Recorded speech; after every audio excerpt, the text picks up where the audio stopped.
मंता award तकरीबन इंशाल्लाह शुरू थियण वारे भिटाई पैनल तरफ़ां भिटाई पैनल PTLF सिंध पारां तालीम खाते में रिटायर थियल उस्ताद जेके रिटायर थिया आहिनि सो उन सदन ख़िदमत जे एवज़ मंचा अवार्ड तकरीबन में उस्ताद जायज़ मसइलनि जे हल लाइ राया ॾियणु सभिनी महिमाननि खे भलीकार चऊं था। PTLF लाड़काणे जो शहनशाह सदर साबिक़ा साईं रज़ा अली शाह साहब जेको मुंहिंजी जान जिगर आहे ऐं साईं फता सालियो काके पोटो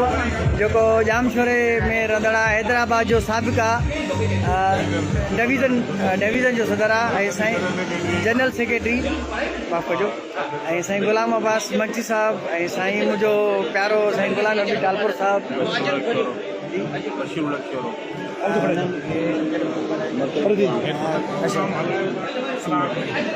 ऐं प्रोग्राम हली रहियो आहे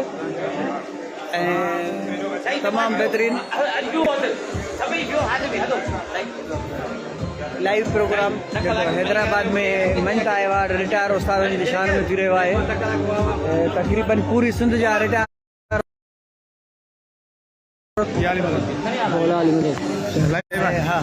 मुझो भाउ ऐं मुंहिंजो जिगर साईं प्रदीप कुमार दादू खां बि आयो आहे। हिन जी महिरबानी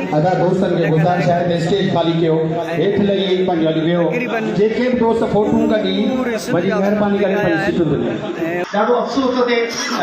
जेके ही तंज़ीम जे बारे में जेके लिखे थो या कुझु चवे थो त असांखे बि अफ़सोस थींदो आहे।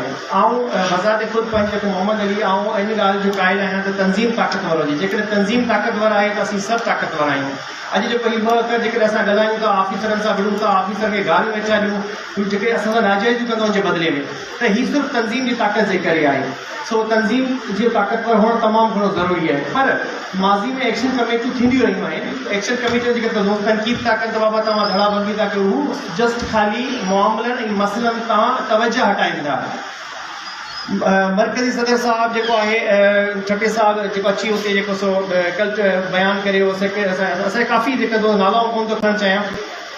काफ़ी ॻाल्हियूं हुते कनि था त असीं मामलात मसइलात हल करे छॾिया। जेकॾहिं तव्हां मामलात मसइलात हल करे छॾिया पोइ रड़ियूं ई दाऊं छाजो ई उस्तादनि जूं साल थियो आहे तव्हां पंहिंजी हिकिड़ी अचीवमेंट ॾेखारियो हिकिड़ी अचीवमेंट सिंगल अचीवमेंट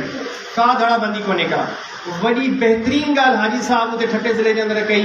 जेका ॾाढी साराह जोगी आहे त बाबा मरकज़ी सदर साहब तव्हां कदम वधायो तव्हां मुड़ुसु माण्हू थियो ऐं तव्हांजे पोयां बीठो आहियां मुंहिंजा उस्ताद तव्हांजे पोयां बीठा आहिनि। हाजी साहब जा इहे लफ़्ज़ जॾहिं ॿुधियासीं त हाजी साहब उनखे चयो तव्हां मुड़ुसु माण्हू थियो उनमें मूं हिकिड़ो कमेंट लिखियो साईं ना हिल त हुते मूं हुते तनक़ीद थी त बाबा तूं गारियूं थो ॾीं। सो मूं हुनखे चयो बाबा जेको कमु कंदो आहे उहो अहल हूंदो आहे जेको कमु न कंदो आहे उनखे ना अहल चयो वेंदो आहे।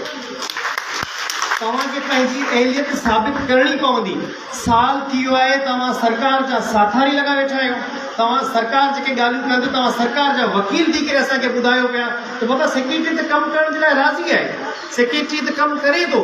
असां तहरीक छो हलायूं। 7 जून वारी तहरीक बि नौजवाननि जे प्रेशर जे करे हू निकिता हुया उन्हनि खे जेके ॻाल्हियूं मिलनि पियूं उन ॻाल्हियूं ॿुधण खां पोइ हू निकिरंदा। अफ़सोस त चवणो थो पए असीं तंज़ीम जे ख़िलाफ़ु न आहियूं